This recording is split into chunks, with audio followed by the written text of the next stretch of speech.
Is Jey Uso turning heel? That is going to be the subject of our conversation today. As always, I am Mike with the 716 Sports Entertainment, joined by my main man, Mr. Sean O'Neill. And we're going to break down Monday Night Raw. I know we're a little late to the party today, guys, but let's get right into it, Sean. The closing segment of Raw obviously saw a match occur between LA Knight and Big Bronson Reed.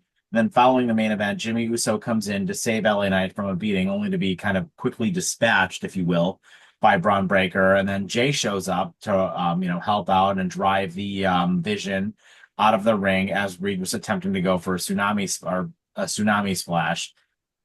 Knight hit Reed with the chair and then kind of forced him out of the ring. And then Jimmy and Knight basically were like, okay, now we're good, and they kind of high five, shook hands a little bit. And then Jay rocked him with a spear and was like, yeah, now we're good, as he kind of like hovered over him.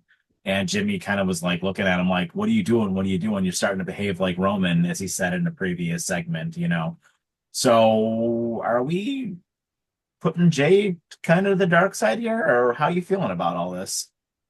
So I don't know if he's going to go full dark side. I mean, we've been talking for a couple weeks now. Like they started to do it before the Clash in Paris event, where they to add a little bit of edge to Jay's character. And I mean, I think Jimmy, when with his comment earlier in the show, put it best, where he said that Jay is starting to remind him of Roman with everything that he's doing, and the like putting himself first like attitude and not wanting to help anybody because it should all be about like them. Um, I think that the key out of this is you need something to do with these guys that keeps them away from the title picture, Mhm. especially if you have um, Punk and is still going to be in probably a decent length feud with Rollins. And honestly, I kind of hope that when Roman comes back, he confronts Jay about this and is like, Jay, when I told you that you needed to put yourself first, I didn't mean to start acting like me. And that Roman sort of has to put Jay in his place and give me another match between Roman and Jay. I'd be all for that. That would be pretty cool. Do you think they would have Jay go over? Yes, Jay's around more frequently, and I think putting having him go over in that match would be huge for him and legitimize him as still a potential title holder.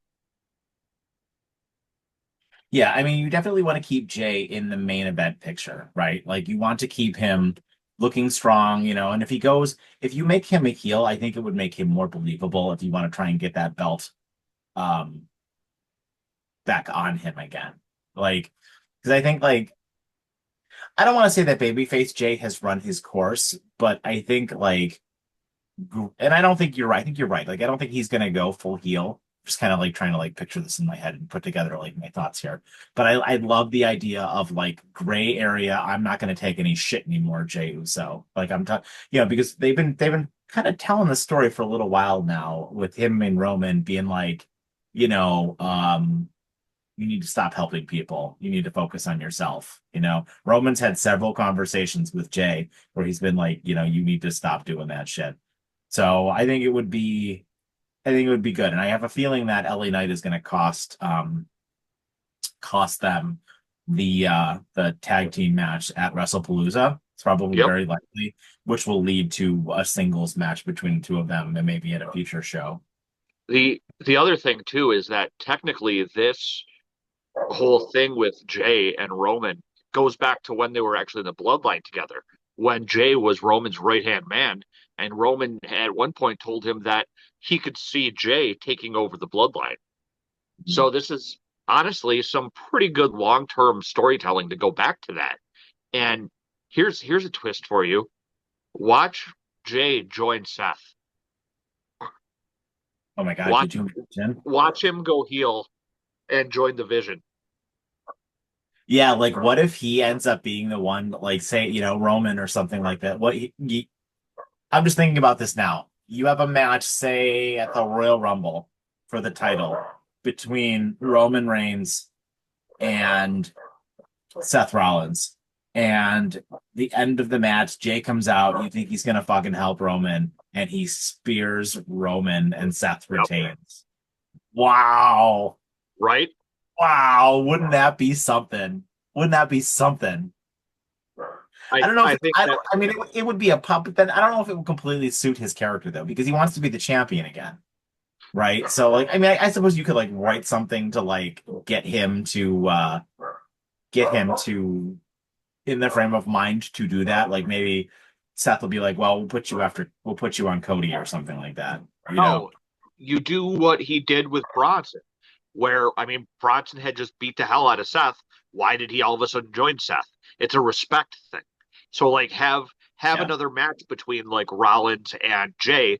Have Rollins win, but not win via like cheating. Have Rollins win like clean, and have it be like a respect thing. Yeah. Yeah, I could see that. I could certainly see that. And then you got a ton of feuds for a Vision Jay in his brother in Sami Zayn in actually here you go. Have Jay a heel Jay with the Vision dethrone Cody and lose to Sammy at WrestleMania. I don't like it. I mean, I don't want Sammy to be the one to Neither take do any. neither do I, but Sammy is currently the guy penciled in as the Rumble winner. And I'm just trying to think of a way they could do that. And I think that's a feasible, believable way of doing it. Sammy versus Jay in the main event. Yep, of night one. Yeah, I don't know. I just don't see it. I think Cody's too big of a star. I still think Cody's going to keep the belt until Mania. I just I don't know. I still think it's going to be Cody and Randy. Yeah.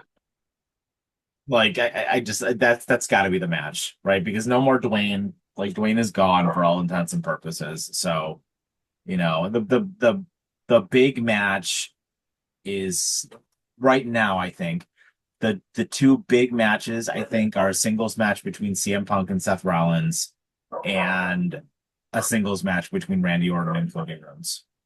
So I think something's going to happen to CM Punk at some point in the over the next couple months where he's written off TV for a couple months, and that's how we're going to get him back to face Rollins at Mania. Yeah, I don't really want. I mean, I know we have to do a match between Roman and Seth at some point as well, but I don't know if I necessarily want Roman to be the one to like take that title. I don't. With the schedule that Roman works, which is basically the Brock Lesnar schedule, I I don't really enjoy seeing people with titles who work the Brock Lesnar schedule. Your champion, even if he's not wrestling, he should be appearing at every show and wrestling at every PLE, like how Hogan used to do it. Hogan didn't wrestle when he had the belt, except at like pay-per-views. And honestly, as a champion, I am perfectly okay with that. If as long as you're making appearances and doing promos, okay, but just make sure you're wrestling at the pay-per-views. Yeah, yeah, I agree. I think that that's probably the most important thing. Like, well, Seth has kind of been doing that though, right? Like Seth has been at most of the shows. Actually, Yeah. you know, Cody's missed just one, right? Just the Clash in Who I Paris think. show. Was there a I show think between Clash in Paris and SummerSlam? yes, he came back, and that's the one where he got injured. That was just a SmackDown though, right? Yeah, and then it was the Clash in Paris, and we haven't seen Cody since. Yeah, I got to imagine he's going to be back soon, right? Because we got to he'll probably be back on Friday. Like, He will. I, I feel like we got to get him and Drew, like, So for, it's the one reason why I love Seth as champion because Seth has always been the workhorse champion. The Mhm. guy is at every show. He is wrestling all the time, and not so much with this title reign, but at least he's been there for every show. He was defending his title all the time. Like people love to hate on Seth, but I think that he is one of their most dependable workers nowadays. Yeah, I mean, well, I wouldn't even say nowadays. He's been that for a while. Yeah, I know he's had some injuries like here and there, but like he really has been like Mr. Dependable to the company for a long. Like he's been Mr. WWE. And like every podcast he goes on, everywhere, everybody he goes to like speak with about it too. Like he really like he's such a company guy. He doesn't quite shit on AEW, but he kind of shits on AEW. And like he Not really directly. not indirectly. He indirectly shits on AEW. He is like really Mr. WWE. Him and Becky both. Because Becky just did an interview too not that long ago where she was like completely trashing Ronda Rousey as well because Ronda Rousey made some comments about the WWE and Yep. everything else like that. And it was complete nonsense coming from Ronda because they treated Ronda like, she was like a megastar, Yep. and Becky kind of called her out for being kind of like an entitled, selfish brat a little bit. And Becky was absolutely right in everything she said because like Rhonda was, getting mad about working a part-time schedule, not being able to be home for certain things and stuff like that. And Rhonda did work a part-time schedule, but I know we're getting way off track here, but like to your point, Seth is absolutely a company guy. Yep. So, so as we mentioned, obviously Jay and Jimmy opened the show, and we ended up getting a tag team match booked between them and the Vision at WrestlePalooza. And this is when LA Knight came out, and obviously this set up the main event for later on as well, similar to what you mentioned about Jimmy, telling Jay like, "Dude, look, you're starting to behave like Roman." So this was kind of like a night long narrative for the show, if you will. But I enjoyed it, and I kind of, I'm liking the direction that they're going with Jay. Do you have any other thoughts you wanted to add? No, not to this particular subject. Okay. Um, excuse me. So we did have a match set up between, and I think I'm kind of like all over the place here. So I honestly don't remember the order everything happened in, but if I'm skipping something, let me know and we can go back to it. But we did have a match set up between Penta and Rusev, It was and later on in the show. that was later on in the show. Yeah, but let's talk about it now. Um, that was fantastic. Yeah. Absolutely fantastic match. That went on for a couple of commercial breaks, and the guys tore the house down. The match ended when Rusev hit Penta with a machka kick, and after he was kind of distracted by Xavier Woods, who came up on the ropes from the New Day. But what did you think of the match? And just the fact that we're pairing Rusev against somebody else now, which seems to be the right thing to do. So this is a feud I could 100% get behind, Mhm. especially if they make this into like for the number one contendership to the Intercontinental title. Um, Mhm. I was really curious how they were going to have this match end because with having two people of the caliber of Rusev and Penta, I mean, which one do you really want to lose? And I think this was the smart play because having Penta lose after the distraction from the New Day doesn't hurt him. Mhm. It allows him to still have his blow off matches with the New Day members and get his wins over them, which will keep him looking strong.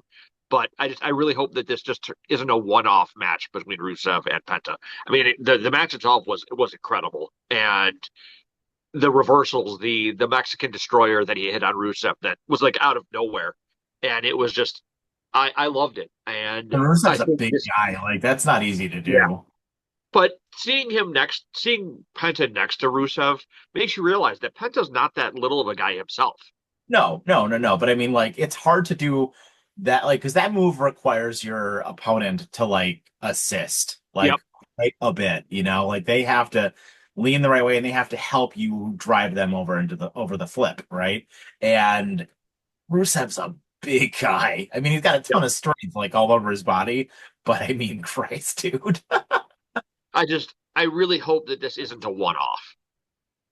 Well, I also think that didn't Corey Graves, because it was Corey Graves, and Joe Tessitore on commentary because Wade is out for a little while, I guess. But didn't Corey Graves say something at the end of that match about how like, oh, Dom better be looking over his shoulder or something like that towards the end of that match, basically kind of implying that like these are the contenders for the IC belt. mean, both of them, when they were talking to Adam Pearson back, more or less told Pierce that they wanted a piece of that belt. So you have the two of them. You still have AJ, who has a claim towards that belt. And I mean, at some point, I I still think Finn Balor should be in there somewhere, but there's plenty of people who are in the running for that title. And I honestly, I would be okay with a multi-person match for the next title defense for that one. Yeah, and actually, let's get into AJ Styles because there's a bit of internet drama about AJ Styles as well. So he obviously had his match with one of the many El Grande Americanos, to which he surprisingly picked up a clean win after, a little bit of interference from another El Grande, but he got an assist from Dragon Lee. And I guess during a commercial break, which I didn't see, but I heard about on one of the reviews that I watched of the show, Styles kind of like cut a kayfabe breaking kind of promo, if you will, where he talked about how there might be somebody in the back who doesn't want him here. And I guess it happened like, while they were in commercial break. And he said it to the live crowd. So kind of playing to, going behind the curtain a little bit and letting the people see how the sausage is made. So I kind of thought that that was interesting. If that's how they're gonna like run out a story with him for a little while, kind of like that he's being targeted, which I think could certainly be interesting for his character because, I don't, unless you're going to have him beat Dom, like have him face Dom like in a steel cage or something. I mean, you can't just have him have another match with Dom with the way that they've been going. Yeah, I mean, he's gotten hosed a couple times now, and I will say this match, I really do enjoy Ludwig Kaiser as El Grande. The work he puts in is great, and this match was a perfect way to utilize El Grande. It Mhm. wasn't just as the stooge running in to help Dom win. Like the stories that we were getting sick of seeing him with. Use him as an actual character and people will like him again. And if they want to run the story, like you said, I hadn't heard that about AJ, so I'm actually real curious to see about this. Yeah, If go they watch want to it. run Like 30 seconds. if they want to run a story about this, like I'd be cool with that. Like he has the reason the El Grandes are coming after him is because someone's directing them to. You know what I mean? Yeah, that would be kind of cool. And it would like maybe help to give some closure to the El Grande situation a little bit. you Yeah. know um I think we kind of need to get sooner rather than later, but I have a feeling it's going to drag on for a while. Speaking of things that are going to drag on for a while, um what are we doing with Lyra Valkyria now? We are just going to have her lose straight up to Raquel Rodriguez. Like, I mean, yeah, I know So Roxanne interfered like a little bit, but like what are we doing with the Judgment Day? Like what like I mean, it was a good match. It was a very good match. Lyra's excellent in the ring, and she looked like, I mean, Lyra consistently looks like $1 million, and I'm really hoping that they can find a way to push her up the card. But like, what are we doing with the Judgment Day? Like, I want to get your take on this. Like, break down for me where we're going with the Judgment Day because they had some backstage segments as well, but it just kind of seems like they're just all over the place with those characters. so first in regards to the match, I think that Lyra Valkyria is a cog in the bigger story of Bailey. Like they already announced that Lyra's going to get Roxanne next Monday, which is on at 7 o'clock next week. So everyone make sure to tune in earlier than normal. Um, but so getting Roxanne next week, and there was also the Bailey promo that happened, and she basically said that she was going to make things right. So I have a feeling that we're going to see Bailey come out on Monday when Raquel tries to interfere and try to work her way back into things. But I think we're going to see Bailey as more of like a split personality type person. Um, as far as the Judgment Day goes, though, I hate to say it, but I think the Judgment Day is just stuck in like a wheel spinning point until Liv comes back.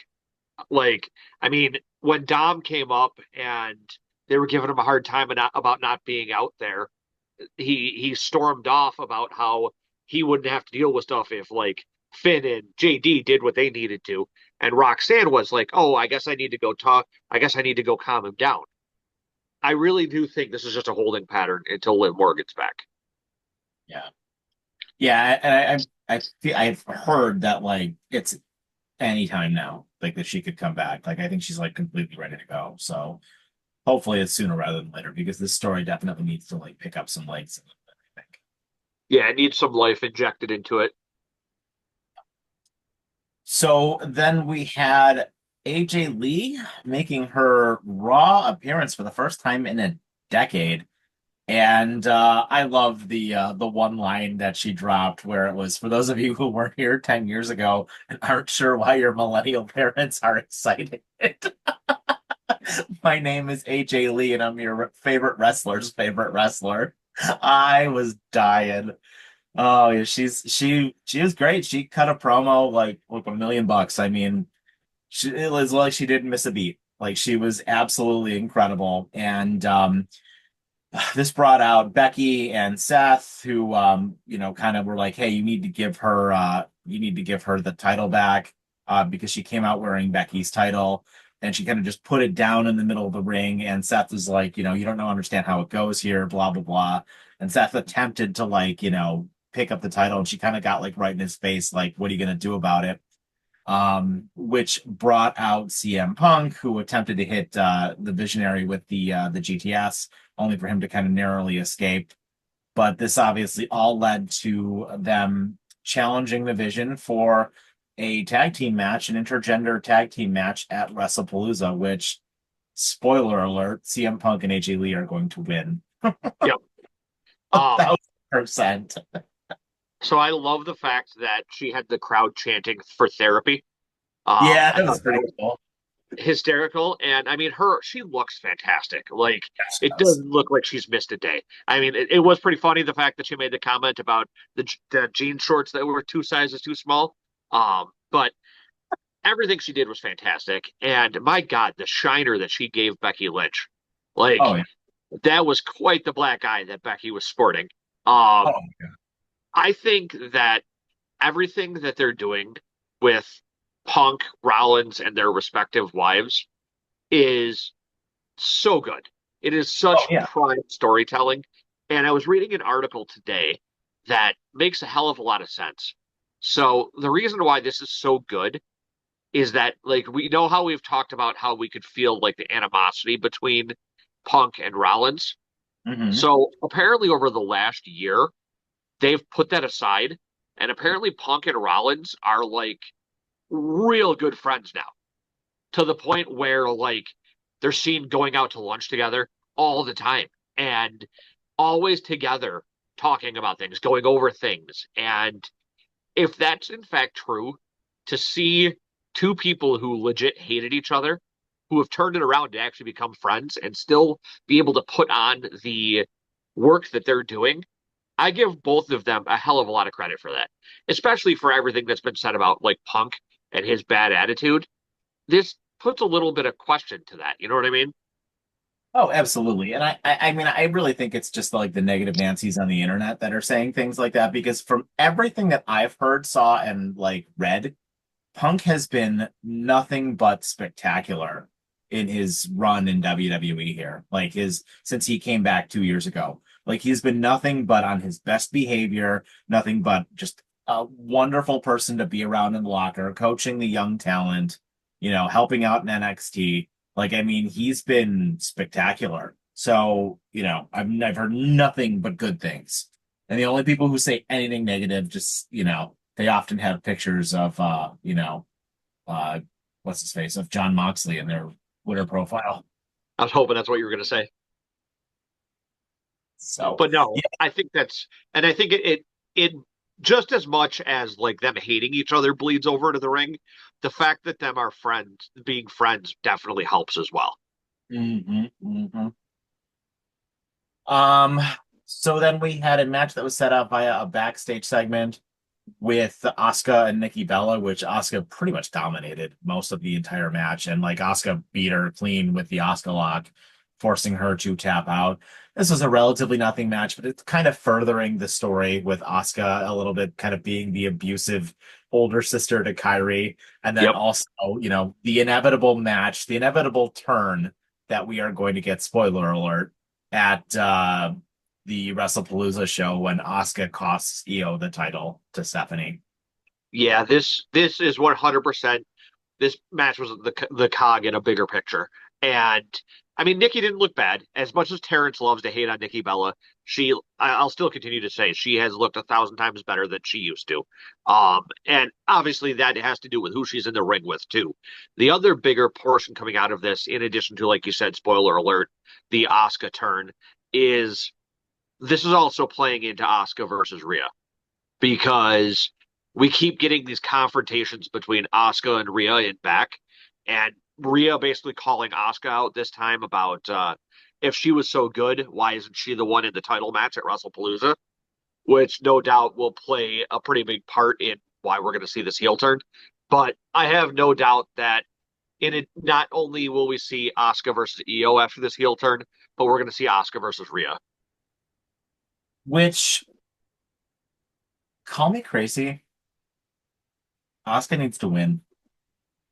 Um, I don't think she will beat Rhea, but I think she needs to. I think she's going to win, but it won't be clean. Maybe I shall miss or something. Like Yeah, you need you need a big time top of the card heel in the women's division right now. You yep. really do not have one. Like a good wrestler, right? Because let's take a look at who the top heels are, right? Like on SmackDown, it's Nia and Julia. yeah, Julia, I guess. But they're not presenting Julia like a main event player right now. Um, Chelsea. Chelsea, they're not packaging her like a main event player right now. And Zelina, maybe. I mean, she's not even on TV. So, that's kind of it for SmackDown. For Raw, you've got Liv, but she's not really there, and they don't really present her like main event all of the time. Sometimes they do. Um, Becky, but she's involved in a thing right now. Um, who am I missing here? Who else is a The, heel? the Judgment Days. But they're not presented like main event players either. You No. need, I mean, Jade's not a heel. Naomi was obviously Naomi. a heel, but she's gone. We have no idea what's happening with Bianca Belair. So you need a big time main event heel.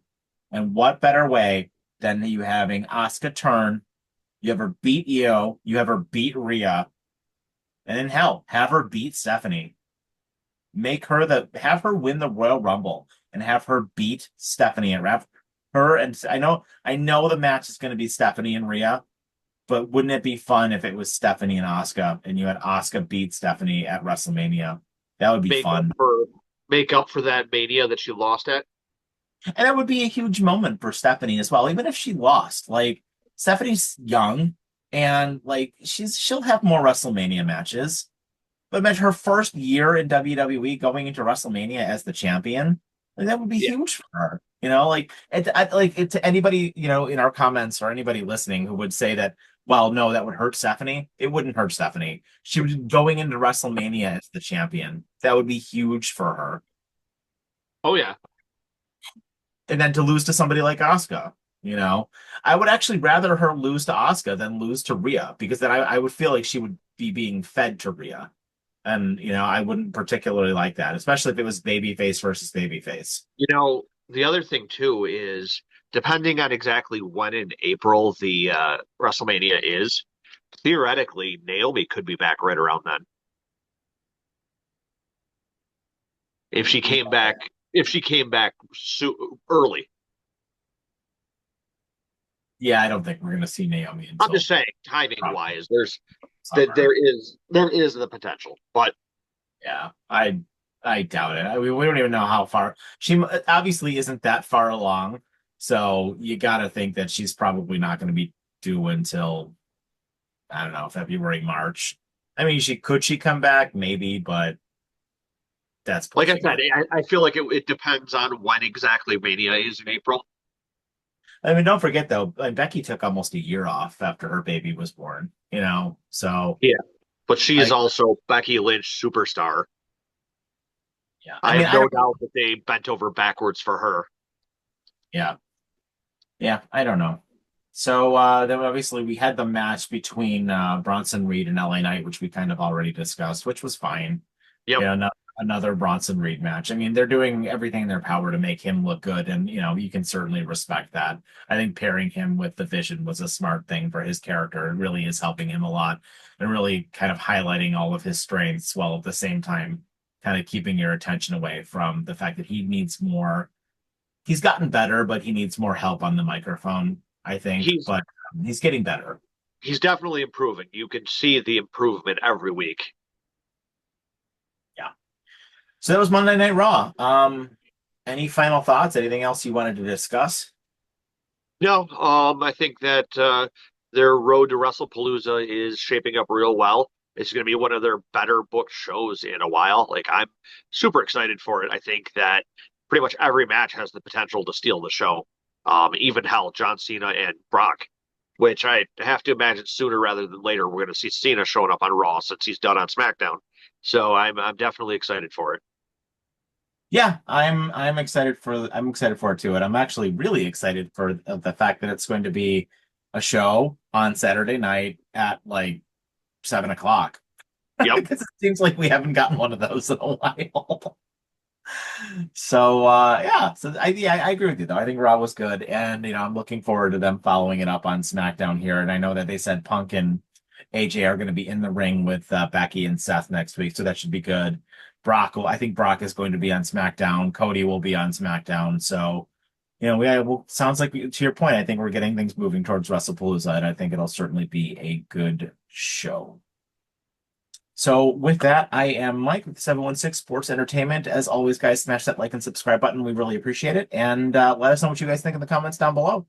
And with that, have yourselves a fantastic evening and take care.